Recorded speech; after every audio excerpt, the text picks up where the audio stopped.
In this project, we're going to show you guys how to take that same Atlanta image that we've used. We're going to use partial or a portion of the image to clip to the letters and words of Atlanta, Georgia. So I need you guys to go to File, go to Open. I need you to find that Atlanta image, the one that says Atlanta Skyline. It could possibly be in your documents or your downloads. Once you have it, click Open. Once you have it open, down here on your Layers tab, if you cannot see them, they could be possibly closed. If they're missing, always remember go up to Windows, Workspace, and Reset. Down here at the bottom where your layers are, I want you to take the lock off, and the way you do that is by just clicking the lock. It now makes it a movable layer. We need to use a portion of this picture. Before, we use the entire image by pressing Command A. This time, we don't want the entire image, we want a portion. So the second tool, this is called our marquee tool. You can create different types of marquees to where it can select certain portions. If you by chance select the wrong portion, you can always press Command D and it will get rid of it. The portion we need to select is the left-hand side of the image. Please, please, please put your mouse outside of the image on the gray. So therefore you have the entire left side selected. What a lot of people are going to do is they're going to think they have it and they're going to have small pieces left either here at the top or on the side. Once again, outside of the image, off to the gray, left click and drag and select this. Now, we need to make two pieces, or we need to make this image into two different layers. We're going to go up to Layer, New, and we want to do this via Cut. Do not hit via Copy. It's going to look different. So you need to press Layer via Cut. It is going to have the left side and the right side. Now, down here at the bottom to the left of our trash can, this is how you create a new layer. When you click on it, it's going to, of course, create a new layer, Layer 2. We want to drag that down to the bottom. That Layer 2 is going to serve as this gray background that we have here for our image. Go down here and choose a shade of gray that you would like. Click OK. Now, some of you may see the paint bucket or the gradient tool. Just remember we need the paint bucket. Click on the paint bucket. Being clicked on Layer 2, you can click on the image and it will change your background, your Layer 2, to gray.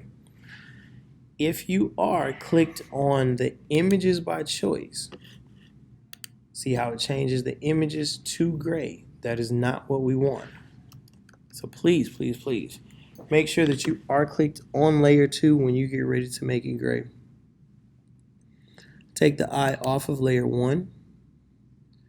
Once you've taken the eye off of Layer 1, we're going to go to our text tool. We're going to draw a box the entire size of the gray area. Now that we have that space, first, let's go to Impact. Let's do 300. We want to right align our text.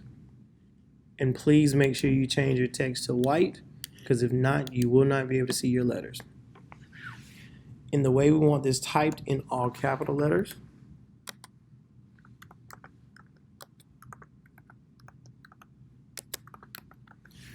we want this in this order. Now, for some reason, mine has went back to 168. So if you just highlight it, go up here and type in 300 and press enter. From here, we want to continue to make this bigger. So let's go to where it says window at the top, go down to character. We're going to use these two attributes here, text size, and this is your leading.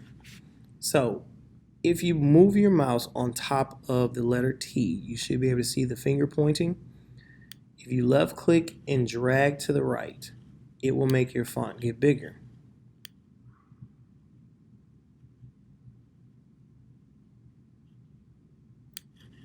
The difference with this font and what you see here is the spacing in between and how much larger it is. So that second deleting, if you move that left click and drag to your left, it will remove the space from between your letters. Now, of course, be mindful, because once you remove that space, it's not set as automatic anymore. When you get ready to make your font bigger, your letters are going to possibly run together, as you can see. But from here, I can make the spacing a little bit bigger. I can make my words a little bit bigger.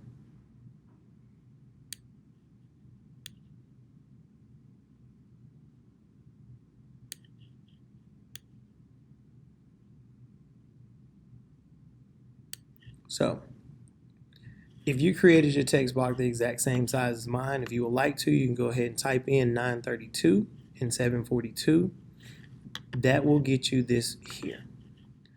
Now that we have our text that we want to move our text layer below layer 1. So it should be layer 1, your text layer, layer 0, and layer 2.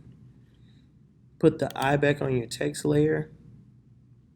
Put the eye back on layer 1. Click on layer 1, right click,